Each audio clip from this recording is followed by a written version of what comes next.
In the editorial that accompanied the landmark study showing an extract of the spice turmeric could be used to fight ulcerative colitis, they congratulated the researchers on performing the largest study ever on complementary or alternative medicine approaches to treat inflammatory bowel disease.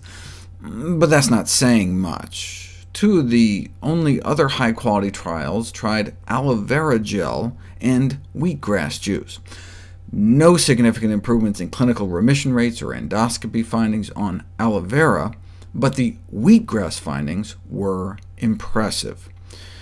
Wheatgrass juice in the treatment of active distal ulcerative colitis. The use of wheatgrass juice for treatment of various gastrointestinal or other conditions has been suggested by wheatgrass proponents for more than 30 years, but was never clinically assessed in a controlled trial until this study.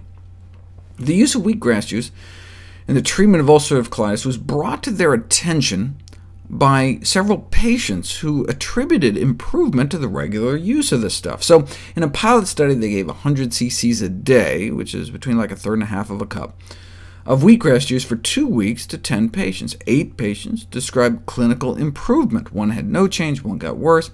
Why had I never heard of that study? Because it was never published.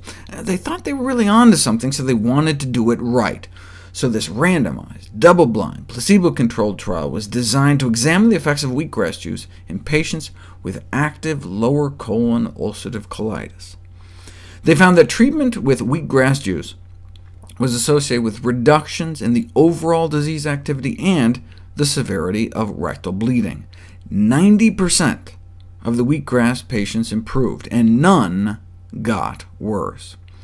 They conclude that wheatgrass juice appeared effective and safe as a single or added treatment of active lower ulcerative colitis. No answer is available at present as to the site of wheatgrass juice action. Does the active substance get absorbed into the body and have some kind of general anti-inflammatory effect, or does it act locally right in the colon? How would you figure that out? Well, you could always juice in the opposite direction. A study like this raises so many questions. How would wheatgrass juice do head-to-head against other treatments?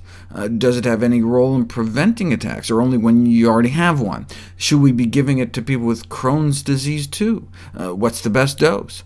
It's been over 10 years since the publication of this study, yet nothing since. How sad. I mean, yes, no one's going to make $1 million selling wheat berries, but what about the wheatgrass juicer companies? I wish they'd pony up some research dollars. Until then, though, wheatgrass appears to offer a genuine therapeutic advantage in this disabling disease. That is, if you can stand the taste.